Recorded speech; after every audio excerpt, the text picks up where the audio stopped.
Assalamualaikum warahmatullahi wabarakatuh. Apa kabar sobat semua? Semoga selalu dalam keadaan sehat ya. Perkenalkan, nama Riwahyu Karvinas, NIM 1814080033 dari jurusan Tadris IPA Fisika A BP 18 dengan mata kuliah Seminar Fisika dengan dosen pengampu Ibu Dr. Haja Prima Aswirna SSI MSc dan Ibu Adilia Alfama Zamista MPD. Baik, untuk mempersingkat waktu, adapun tujuan dari dibuatnya video pembelajaran ini yaitu untuk memenuhi tugas akhir mata kuliah Seminar Fisika. Judul yang diangkatkan untuk Seminar Fisika ini yaitu tentang analisa olahraga panahan dengan konsep fisika. Yang pertama, latar belakang. Panahan merupakan salah satu cabang olahraga permainan target dengan tujuan akhir adalah menembakkan anak panah tepat pada target flash atau sasaran. Dalam memanah, harus mempunyai keterampilan memanah. Untuk dapat memiliki keterampilan gerak panahan atau memanah, seorang pemanah harus menguasai teknik dalam panahan. Olahraga panahan ini merupakan olahraga statis, dan olahraga panahan ini merupakan olahraga yang digemari oleh Nabi kita yaitu Nabi Muhammad SAW selain dari dua kegiatan lain seperti berkuda dan berenang. Kemudian yang kedua, rumusan masalah. Rumusan masalah yang diangkat yaitu bagaimana analisa olahraga panahan dengan konsep fisika. Kemudian yang ketiga ada permainan memanah. Di sini ada diselipkan video, bisa teman-teman lihat di link nanti yang akan saya selipkan. Kemudian yang keempat, tujuan. Tujuan dari analisa olahraga panahan dengan konsep fisika ini yaitu untuk mengetahui analisa olahraga panahan dengan konsep fisika. Dan yang kelima, batasan masalah. Yang pertama, poin yang akan dijelaskan nantinya tentang spesifikasi alat panahan. Yang kedua, konsep fisika dalam memanah. Yang ketiga, teknik dalam memanah. Dan yang keempat, manfaat olahraga panahan. Selanjutnya, poin pertama yang akan dibahas yaitu tentang spesifikasi alat panahan. Untuk spesifikasi alat panahan, yang pertama yang akan dibahas yaitu tentang anak panah atau arrow. Anak panah terdiri dari 3 jenis, yang mana arrow kayu, arrow karbon dan fiberglass, dan arrow aluminium. Masing-masingnya memiliki karakteristik tersendiri dan menghasilkan penampilan yang berbeda dengan bow yang sama. Perlu diingat, dalam membeli arrow, ukuran shaft dan bow harus dipertimbangkan. Panjang draw dari solder menentukan yang mana ukuran shaft yang terbaik, karena panjang arrow dapat mengubah rusuk dari ukuran shaft tertentu. Selanjutnya, bagian-bagian anak panah. Bagian anak panah terdiri dari bedor, gandar, atau yang disebut dengan shaft, hiasan atau cresting, bulu atau fletching, dan ekor panah atau knob. Bisa teman-teman lihat di dalam video ada gambar yang ditampilkan. Kemudian jenis mata anak panah. Bisa teman-teman lihat di dalam video masing-masing jenis mata anak panah berbeda-beda dengan bulu panahnya. Mata anak panah dan bulu anak panah ini memiliki kecepatan yang berbeda-beda tergantung kecepatan kita memakainya. Kemudian untuk penjelasan dari masing-masing jenis anak panah ini, untuk arrow dari kayu. Arrow dari kayu merupakan arrow yang paling mudah didapat, yang mana terbuat dari kayu, namun arrow ini tidak tahan lama karena dapat diserang rayap, terutama jika disimpan di tempat yang lembab. Arrow dari kayu ini biasanya dipakai untuk nomor tradisional dan jam paringan. Harga untuk anak panah bambu berkisar dari harga Rp300.000 sampai Rp500.000. Kemudian ada arrow karbon dan fiberglass. Arrow karbon ini merupakan arrow atau anak panah jenis karbon ini digunakan dengan nomor Vita Recurve dan Vita Compound, yang mana Vita itu merupakan organisasi internasional panahan. Harga untuk anak panah jenis ini lebih mahal daripada anak panah bambu dan anak panah aluminium. Satu lusin anak panah karbon seharga 6 juta rupiah.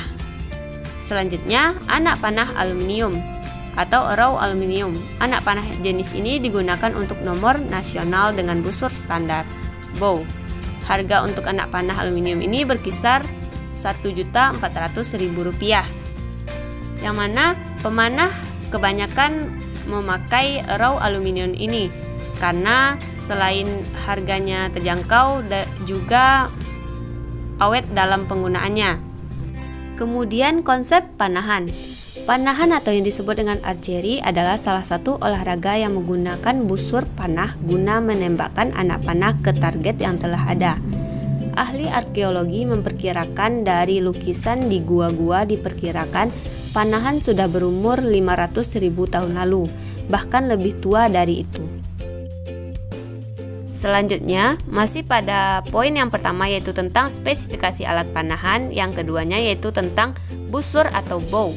Perlu kita ketahui bahwasannya sebelum memilih panah dan busur, terlebih dahulu harus ditentukan panjang panah dan panjang busur. Panjang panah harus sesuai dengan panjang tarikan saat memanah. Sebagai patokan dapat digunakan cara sebagai berikut, bisa teman-teman lihat di dalam gambar orang menarik panahan tersebut. Kuncinya, rentangkan kedua lengan lurus ke samping, ukur panjang rentangan dari ujung jari tangan kiri ke ujung jari tangan kanan. Selanjutnya, hitung berapa panjang panah dan panjang busurnya. Kemudian komponen-komponen busur. Busur terdiri dari beberapa komponen. Bisa teman-teman lihat, ada yang pertama handle section atau riser. Kemudian yang kedua ada dahan busur atau limbs. Yang ketiga ada tali busur atau bowstring. Yang keempat ada alat pembidik atau visir. Yang kelima ada clicker. Yang keenam ada sandaran anak panah atau raw rest. Dan yang ketujuh ada peredam getaran atau stabilisator. Dari 7 komponen busur ini dapat kita jelaskan bahwasanya yang pertama ada handle section atau riser. Merupakan bagian yang berguna sebagai pegangan grip saat memegang busur. Dan yang kedua dahan busur atau limbs. Dahan busur atau limbs adalah sebuah sayap atas pada busur yang berguna menghasilkan kekuatan lecutan pada anak panah saat ditarik oleh pemanah. Dahan busur terbagi dua macam, yaitu dahan busur atas upper line dan dahan busur bawah lower line. Kemudian yang ketiga ada tali busur atau bowstring. Tali busur merupakan terdapat pada bagian-bagian dari tali busur, yaitu mata tali atau loop yang dimasukkan pada ujung sayap atas dan bawah. Nocking point yang digunakan sebagai tempat anak panah di tali dan balutan tali atau yang disebut dengan serving. Kemudian yang keempat ada alat pembidik atau visir. Merupakan penggunaan alat pembidik ini sangat penting karena dalam pertandingan panahan jarak yang digunakan setiap ronde berbeda-beda setiap jaraknya. Maka dari itu setiap panahan atau setiap pemanah akan selalu mengubah alat pembidik dalam setiap jarak. Apabila pemanah dalam bertanding lupa dalam mengubah alat tersebut ketika terjadi perpindahan jarak, maka akibatnya fatal dalam perolehan poin. Dan yang kelima, clicker. Clicker merupakan klik anak panah, biasanya dipakai oleh pemanah yang sudah menguasai teknik-teknik dasar panahan. Clicker berfungsi sebagai penanda saat anak panah ditarik maksimal. Setelah anak panah ditarik maksimal, maka clicker akan berbunyi dan anak panah harus segera dilepaskan. Kemudian yang keenam ada sandaran anak panah atau raw rest. Raw rest ini merupakan sandaran anak panah yang berfungsi sebagai tempat atau menyandarkan batang anak panah sebelum anak panah melesat. Tempat raw rest terletak menempel di bagian handle. Kemudian yang ketujuh ada peredam getaran atau yang disebut dengan stabilisator. Merupakan peredam getaran yang terbuat dari campuran aluminium ataupun fiber, berfungsi meredam getaran. Getaran yang terjadi setelah memanah melesatkan anak panah. Peredam getaran yang bentuknya panjang disebut sebagai long stabilisator, dan peredam getaran yang berbentuk pendek disebut dengan short stabilisator. Selanjutnya, sebelum kita melesatkan anak panah ke papan sasaran, kita harus mengetahui panjang panah dan panjang busur.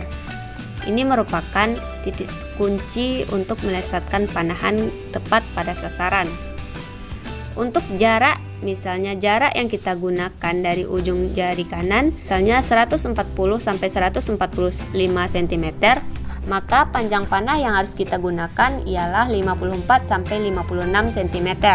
Kemudian jika jarak 146 sampai 152 cm, maka panjang panah yang harus kita gunakan yaitu 57 sampai 59 cm. Kemudian jika jarak yang kita gunakan 153 sampai 159 cm, maka panjang panah yang harus kita gunakan yaitu 60 sampai 62 cm. Jika 160 sampai 167 cm jarak yang kita gunakan, maka panjang panah yang harus kita gunakan 63 sampai 65 cm. Kemudian jika jarak 168 sampai 174, maka panjang panah yang harus kita gunakan ialah 66 sampai 68 cm. Bisa teman-teman lihat di dalam tabel, maka lebih dari 189 cm jarak yang kita gunakan dari ujung jari kanan, maka panjang panah yang harus kita gunakan yaitu lebih dari 73 cm. Kemudian panjang panah dan panjang busur harus kita lihat juga. Untuk panjang panah 52 sampai 58 cm, maka panjang busur yang harus kita gunakan yaitu 152 cm. Kemudian jika panjang panah 59 sampai 63 cm, maka panjang busur yang harus kita gunakan yaitu 157 cm. Kemudian jika panjang panah 64 sampai 67, maka panjang busur yang harus kita gunakan yaitu 162 cm. Dan jika panjang panah 68 sampai 72 cm, maka panjang busur yang harus kita gunakan yaitu 167 cm. Dan jika 73 sampai 80 cm panjang panah yang harus kita gunakan, panjang busurnya yang harus kita gunakan yaitu 172 cm. Catatan, sebelum memilih panah dan busur, terlebih dahulu harus ditentukan panjang panah dan panjang busur. Panjang panah harus sesuai dengan panjang tarikan saat memanah. Selanjutnya pada poin yang sama, yaitu poin yang pertama tentang spesifikasi alat panahan. Untuk yang ketiga yaitu tentang sasaran atau target phase. Bisa teman-teman lihat di dalam video ini papan panahan atau papan sasaran atau target phase. Untuk klasifikasinya, papan target terbagi menjadi dua standar desain bentuk lingkaran. Yang pertama ditentukan oleh sebuah organisasi panahan internasional yaitu FITA. Untuk sasaran yang digunakan, yang pertama sasaran ukuran 122 cm dipergunakan untuk jarak 90 sampai 70 sampai 60 meter. Kemudian yang kedua, untuk sasaran ukuran 80 cm digunakan untuk jarak 50 sampai 40 sampai 30 meter. Pada papan sasaran atau target phase ini, ukuran parameter target panahan berdiameter 80 cm dan 122 cm, yang mana seluruh lingkaran targetnya sudah terbagi menjadi 10 zona scoring dengan satu titik pusat.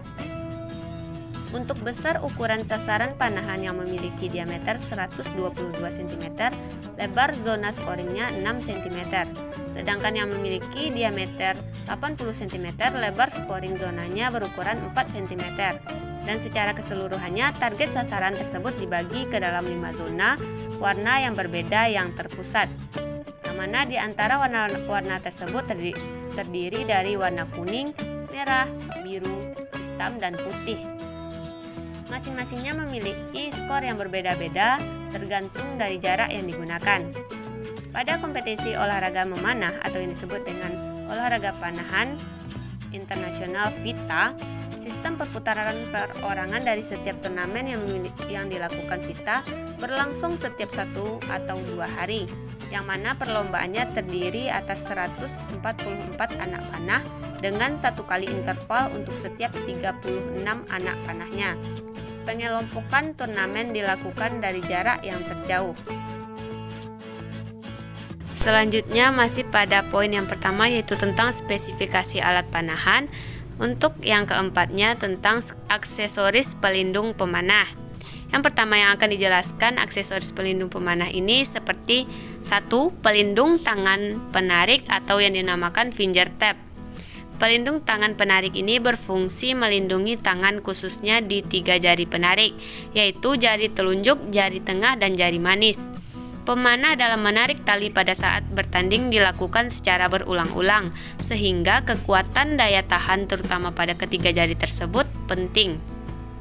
Maka, finger tape diperlukan untuk melindungi tangan saat menarik tali busur agar tidak sakit.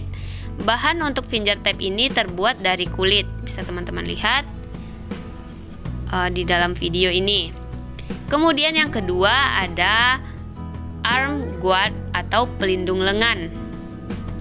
Pelindung lengan ini terbuat dari campuran plastik.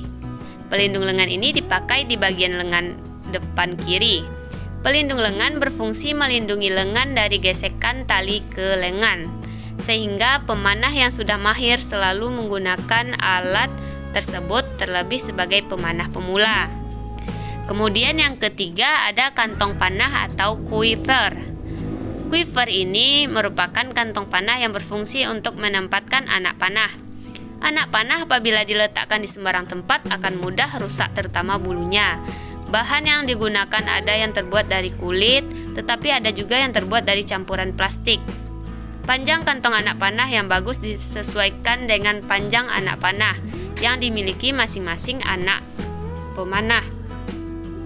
Kemudian yang keempat ada pelindung dada. Bisa teman-teman lihat gambar di dalam gambar. Pelindung dada ini atau yang disebut dengan chest guard berfungsi sebagai pelindung dada agar tali saat dilepaskan tidak mengenai dada atau kaos yang dipakai seorang pemanah. Jika tali selalu mengenai kaos, maka lesatan anak panah tidak akan bisa berjalan dengan baik dan sempurna. Kemudian yang kelima ada penopang busur atau yang disebut dengan ground. Ground ini berfungsi sebagai tempat penopang atau meletakkan busur saat latihan maupun bertanding. Selain itu, fungsinya agar posisi busur maupun tali tidak akan berubah-ubah karena sudah diletakkan pada ground. Bagian busur yang diletakkan pada ground itu yaitu bagian handle. Kemudian yang keenam, yang terakhir, penarik anak panah atau yang disebut dengan puller. Puller berfungsi sebagai penarik anak panah yang menancap di target. Karena pada saat anak panah menancap, kedalamannya berbeda-beda. Anak panah yang sangat dalam menancap akan sulit ditarik apabila tidak menggunakan bantuan puller. Maka dengan menggunakan puller akan mempermudah pemanah dalam mengambil anak panah. Perawatan peralatan memanah. Perlu teman-teman ketahui bahwasanya tidak hanya merawat diri saja, peralatan memanah harus juga dirawat agar awet dalam penggunaannya. Yang mana perawatan peralatan memanah yang pertama, kenali material atau bahan panahan. Yang kedua, bersihkan minimal 3 minggu sekali. Yang ketiga, gunakan bahan biopolis untuk memoles peralatan panahan agar awet terhindar dari jamur. Dan yang keempat, gunakan kain putih bersih dan kering. Dan yang kelima, poleslah peralatan dengan bahan biopolis secara tipis, lakukan secara rutin agar awet. Selanjutnya, beralih kepada poin yang kedua yaitu tentang konsep fisika dalam memanah, yang mana terdiri dari besaran dan rumus. Untuk yang pertama, konsep fisika di dalamnya yaitu terdapat energi. Energi yang terdapat yaitu potensial dan kinetik. Saat anak panah dilepaskan dari busurnya, anak panah akan bergerak sebagai akibat transfer energi potensial dari busur menjadi energi kinetik anak panah. Kemudian yang kedua, konsep fisika dalam memanah yaitu kecepatan awal. Gerak anak panah memiliki komponen kecepatan yaitu kecepatan awal. Kecepatan anak panah sebuah turnamen recurve bow dapat mencapai 65 meter per sekon dengan percepatan 700 sampai 1000 meter per sekon kuadrat. Sedangkan anak panah dengan bahan komposit dapat mencapai 100 meter per sekon dengan percepatan 1500 sampai 1800 meter per sekon. Selanjutnya yang ketiga, konsep fisika dalam memanah yaitu gaya. Gaya yang bekerja pada panah selama pelepasannya tidak cukup sesuai dengan sumbu. Gaya yang bekerja pada saat memanah yaitu gaya mekanika gerak. Kemudian Yang keempat yaitu gerak anak panah atau gerak parabola. Gerak anak panah dapat dianggap sebagai sebuah gerak peluru yang memiliki lintasan parabola. Bisa teman-teman lihat besaran dan rumus yang digunakan pada saat lintasan atau gerak parabola saat anak panah dilepaskan. Untuk mencari atau arah dan posisi anak panah berdasarkan lintasan gerak parabola di gambar tersebut, maka besaran yang digunakan atau rumus yang digunakan yaitu X sama dengan V0 kuadrat sin 2A per G.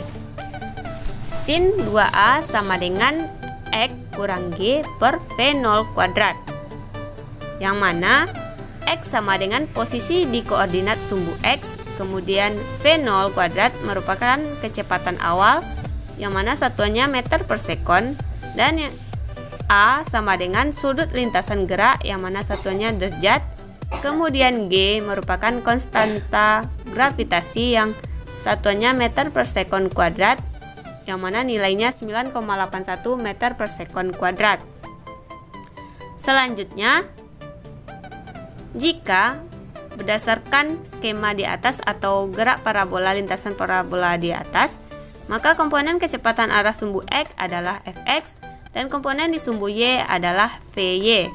Komponen kecepatan pada arah sumbu mendatar atau sumbu X dapat dinyatakan dalam bentuk persamaan sebagai berikut, yaitu Vx sama dengan V0x sama dengan V0 cos A. Untuk mengetahui jarak pada arah bidang datar dirumuskan X sama dengan Vx T sama dengan V0 cos AT, yang mana A itu merupakan sudut parabola lintasan satuannya derajat. Kemudian, jika kita mencari gerak pada arah vertikal yang mana merupakan gerak akibat gaya gravitasi bumi yang dirumuskan Vy sama dengan V0y kurang GT, yang mana dicari y-nya sama dengan V0y dikali T kurang setengah GT kuadrat. Dan untuk mencari ketinggian benda pada arah vertikal sumbu Y dirumuskan sebagai berikut. Y sama dengan V0 sin AT kurang setengah GT kuadrat, atau Y sama dengan V0 sin A kurang sin AT kurang setengah GT kuadrat. Bisa teman-teman lihat di dalam video ini rumusnya dalam mencari gerak parabola pada panah. Catatan, memanah merupakan olahraga statis, butuh kekuatan dan daya tahan otot bagian atas. Performansi memanah tergantung pada kesesuaian yang tepat antara panah dan busur. Selanjutnya, konsep fisika dalam memanah yaitu hubungan kecepatan dengan waktu tempuh untuk mencapai titik puncak atau tinggi maksimum, yang mana bisa dicari besaran dan rumusnya yaitu Vty sama dengan V0 sin A kurang GT. Ini merupakan untuk mencari waktu tempuh untuk mencapai puncak dan atau tinggi maksimum yang dirumuskan dari hubungan kecepatan. Kemudian untuk mencari waktu tempuh mencapai puncak bisa digunakan rumus T sama dengan V0 sin A kurang Vty bagi G atau percepatan gravitasi. Kemudian untuk mencari tinggi maksimum digunakan Y max sama dengan V0 kuadrat sin kuadrat A per 2G. Dan untuk mencari waktu tempuh untuk jarak maksimum digunakan rumus T max sama dengan 2T, dan untuk mencari jarak maksimum digunakan X max sama dengan V0 cos AT. Catatan, gerak anak panah sangat dipengaruhi oleh kecepatan awal saat anak panah dilepaskan dari busurnya. Kemudian lanjut ke poin yang ketiga, yaitu tentang teknik dalam memanah. Ada 12 teknik atau cara dalam memanah. Di antaranya, yang pertama ada stance atau posisi atau sikap berdiri. Stance adalah sikap atau posisi kaki saat berdiri di atas lantai atau tanah. Posisi kaki yang baik pada saat berdiri memiliki dua syarat, yaitu syarat yang pertama, titik berat badan saat berdiri ditopang oleh kedua kaki secara seimbang, yakni dengan persentase 60-70%, bertumpu pada bola kaki, sedangkan sisanya 30-40% bertumpu pada tumit.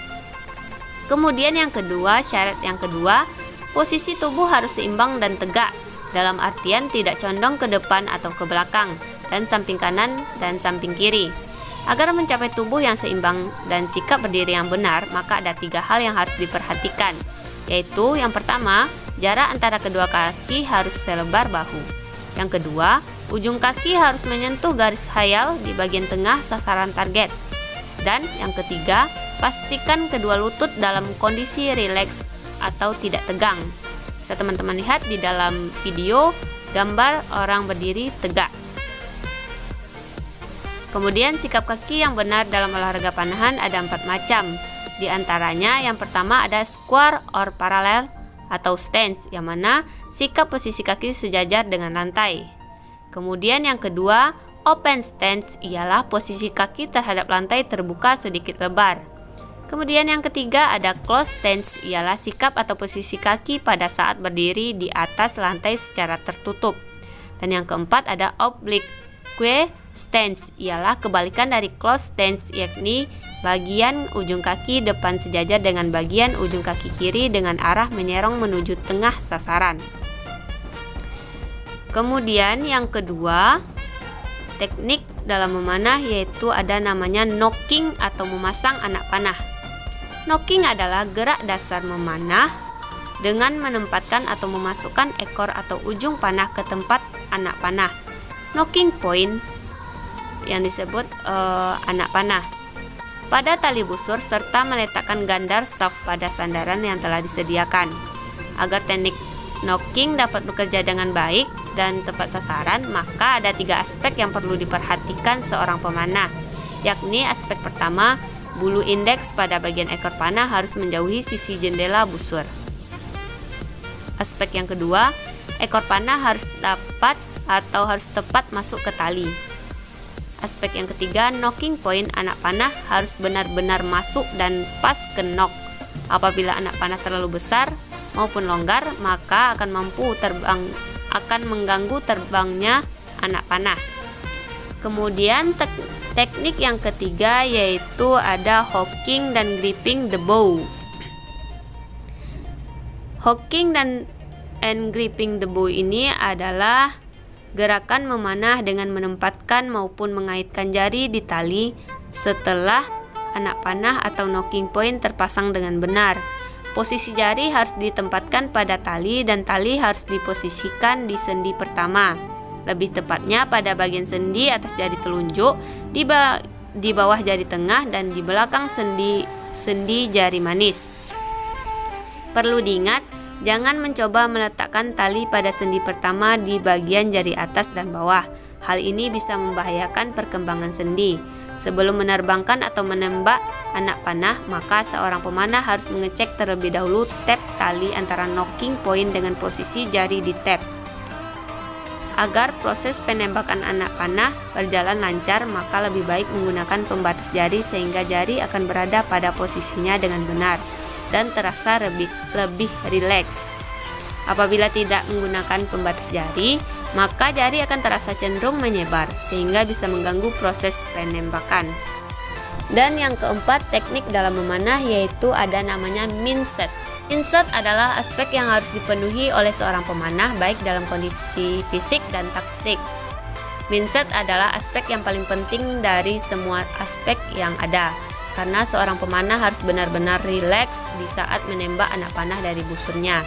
Oleh karenanya, seorang pemanah harus lebih aktif dan tetap fokus terhadap berbagai tugas lapangan maupun pertandingan. Seorang pemanah yang kontinu melatih dirinya maka akan senantiasa fokus terhadap tugas yang sedang dihadapi, sehingga ketika anak busur diterbangkan maka akan mendapatkan bonus atau skor yang lebih baik. Kemudian, teknik yang kelima yaitu ada namanya setup atau pra-tarikan penuh. Setup adalah istilah yang hampir sama dengan pre-draw, yakni gerak tarikan awal. Artinya, adalah kekuatan tekanan jari tangan pada tali saat tarikan penuh full draw kira-kira 30%. Kemudian pada jari tengah sekitar 50% sampai 60% dan jari manis 20%. Akan tetapi perbedaan antara pre-draw dengan full draw ialah pada tarikan tekanan di jari-jari. Posisi yang tepat teknik setup adalah posisi tungkai lurus, rileks, berat badan ditumpu dengan kedua kaki dengan persentase bola kaki dan tumit masing-masing adalah 60% sampai 70% dan 30% sampai 40%. Perputaran tubuh pada bagian atas atau yang disebut dengan upper body harus dimulai dari panggul, kemudian bahu diluruskan tepat mengenai target dan panggul diputar agar lurus dengan target. Jika pemanah menggunakan open stance, panggul dengan sendirinya terbuka ke arah target. Dan yang perlu dihindari ketika panggul segaris dengan bahu maka akan menyebabkan ketegangan otot. Untuk itu, untuk menghasilkan stabilitas yang baik maka tulang dada stem ditekan dan otot perlu ditahan. Beberapa kesalahan yang sering terjadi oleh pemanah yaitu badan terlalu condong ke arah target dan pada akhirnya bagian leher bahu terlalu tegang. Apabila ini dilakukan terus-menerus maka akan mengakibatkan kepala selalu menengadah ke belakang. Selanjutnya, teknik yang keenam yaitu ada yang dinamakan drawing atau tarikan penuh. Drawing adalah teknik memanah dengan melakukan gerakan menarik tali busur sampai menyentuh bagian dagu, bibir, dan hidung, serta dilanjutkan dengan menjangkarkan tangan menarik tali di dagu. Ada 9 aspek yang perlu diperhatikan apabila menggunakan teknik drawing, diantaranya yaitu sebagai berikut. Yang pertama, saat drawing harus bernapas. Dan saat busur diangkat, ambil napas dengan menggunakan teknik pernapasan diafragma. Kemudian yang kedua, tarik lurus sesuai dengan lintasan tali hingga menyentuh dagu dari sikap setup. Sekitar 2-3 inci di bawah anchor point. Pastikan saat menarik serileks mungkin hingga gerakan menembak. Yang ketiga, untuk mendapatkan perasaan rileks, maka saat menarik tali busur, ambil napas secara perlahan-lahan. Yang keempat, angle atau sudut tangan kanan bagian belakang harus stabil. Pemanah jangan memutar tangan saat melakukan drawing, karena memutar tangan bisa menyebabkan puntiran tali atau torque menjadi lebar. Kemudian yang kelima, ada 2 hal yang perlu diperhatikan, yakni lengan penarik dan jari penarik. Kedua hal ini harus dilakukan optimal saat melakukan penarikan. Jika tidak akan menyebabkan jari-jari tangan lemas. Kemudian yang keenam, saat melakukan drawing, visir harus tepat berada di atas pusat garis horizontal. Ini bertujuan untuk menaikkan lengan panahan busur sebagai tanda bidikan. Kemudian yang ketujuh, saat melakukan penarikan busur, bahu tetap berada pada posisinya, dalam artian tidak terlalu rendah dan juga menonjol. Dan yang ke-8, saat lengan panahan busur diluruskan akan tampak berbentuk huruf V di ujung bahu.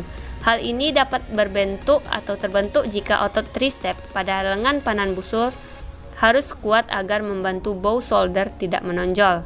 Kemudian yang ke-9, gunakan otot bahu saat menarik busur, yaitu otot deltoideus posterior, teres major, rhomboideus, dan trapezius.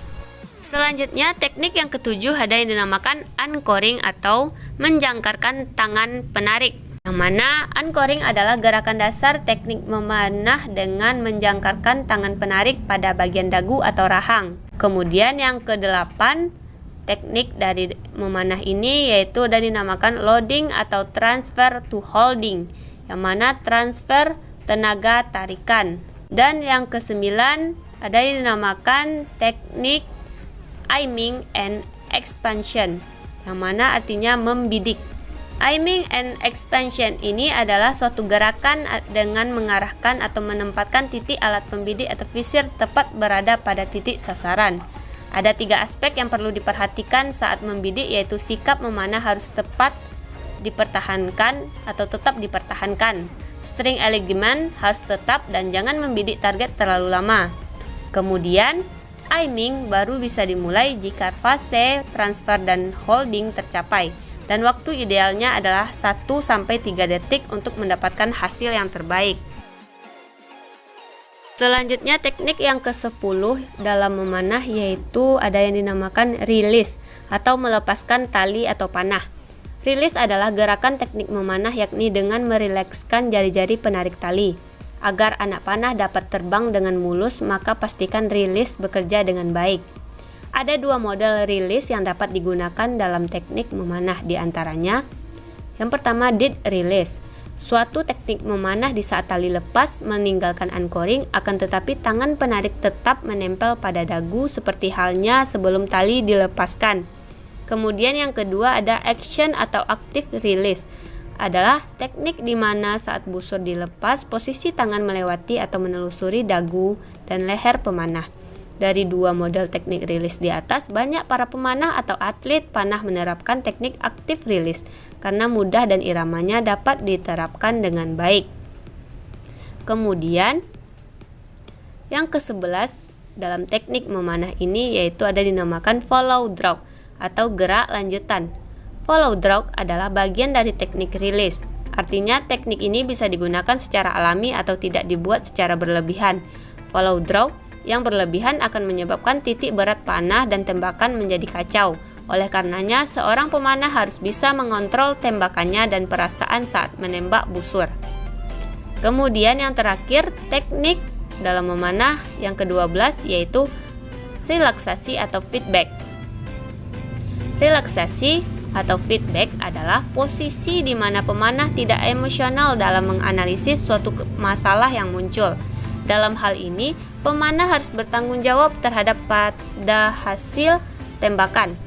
Dan seorang pemanah juga harus bisa merasakan tembakan yang diarahkan ke target dengan berpedoman kepada teknik-teknik yang diajarkan.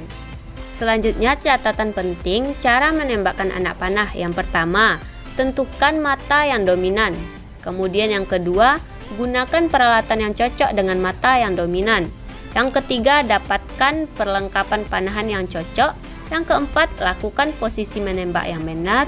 Yang kelima, pasang anak panah. Yang keenam, gunakan 3 jari untuk menahan anak panah pada tali busur dengan ringan. Kemudian yang ketujuh, angkat dan tarik busurnya. Dan yang kedelapan, bidik sasarannya, lepaskan anak panah dengan merilekskan jari tangan yang menarik. Kemudian yang kesembilan, gerakan tangan yang menarik tali busur ke belakang dan diakhiri dengan memutar bahu setelah Anda melepaskan anak panah ke sasaran. Ke-10, tembakkan semua anak panah. Dan yang ke-11, hitung hasil panahan Anda jika menginginkan. Itulah beberapa tips catatan penting dari cara menembakkan anak panah. Jadi, kesimpulannya dari teknik memanah ini, bagian terpenting yang harus dikuasai oleh seorang pemanah adalah sikap memanah atau shooting form yang tidak menyalahi hukum mekanika gerak. Teknik memanah dari 12 teknik yang dijelaskan tersebut yang digunakan pada umumnya ada 9 tahapan saja yang umum digunakan di dunia. Yang pertama ada sikap atau cara berdiri atau yang disebut dengan open stance. Yang kedua, memasang ekor panah atau yang disebut dengan knocking. Yang ketiga, mengangkat lengan atau yang disebut dengan extend. Yang keempat, menarik tali busur atau yang disebut dengan drawing. Yang kelima, menjangkarkan tali penarik atau yang disebut dengan anchoring. Yang keenam, menahan sikap memanah atau yang disebut dengan take ten atau hold. Yang ketujuh, membidik atau yang disebut dengan aiming. Yang kedelapan, melepas tali atau panah yang disebut dengan release. Dan yang kesembilan, menahan sikap memanah atau yang disebut dengan after hold. Beralih dari poin yang ketiga tentang teknik dalam memanah, langsung saja masuk kepada poin yang keempat, yaitu tentang manfaat olahraga panahan. Di antaranya sebagai berikut. Yang pertama, bisa membakar kalori. Dengan gerakan-gerakan yang dilakukan saat memanah, bisa membakar kalori yang ada di dalam tubuh. Kemudian yang kedua, mengencangkan otot. Yang ketiga, melatih kontrol dan fokus. Yang keempat, melatih kesabaran. Yang kelima, meningkatkan kepercayaan diri.